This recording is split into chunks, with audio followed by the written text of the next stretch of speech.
In my apprenticeship so far, I'm on my Part 1 induction. Doing my Part 2C and then I'll be fully qualified. So I completed the apprenticeship about just over 12 months ago. The apprenticeship is a 2-year course. At the moment, like I say, I'm on my Part 1 induction. I go back in 4 months for my Part 1A, and then I get my Part 1 at the end of the year. And it's the same as next year, I get my Part 2 at the end of next year, so I can't wait for that as well.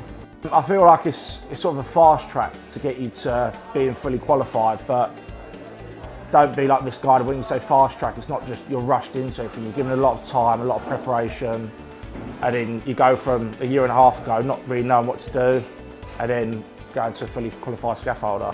So I was working alongside GKR as an agency labourer for about 9 months, and at that time the apprenticeship was sort of offered as an opportunity for training so that I could take the qualifications further. Since I finished the apprenticeship, I've been able to use a lot of the skills that I've learnt during the apprenticeship, been able to put into practice a lot of the types of jobs that we built during the course. With most apprenticeships, you get like your apprentice wage, but it's completely different on here.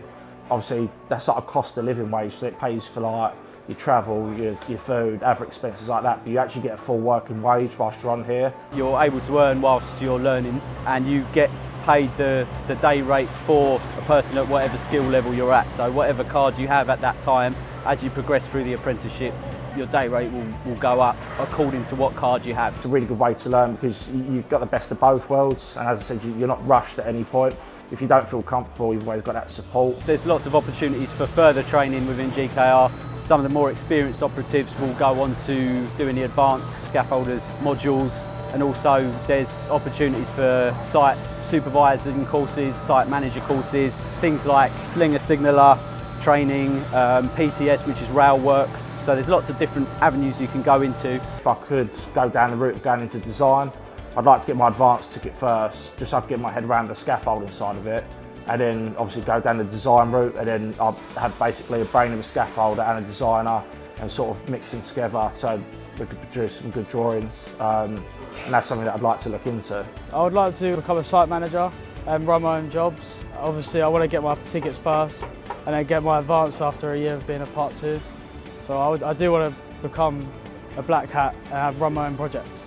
Yeah, I would definitely recommend it as a way of learning a trade, because it's not sort of, you know, an overload of information. You get the information sort of drip fed over the duration of the course. As I said before, you've got the chance to come back on site and to sort of put some of the skills that you've learned into practice. You also get support from GKR, like I'm with Rob.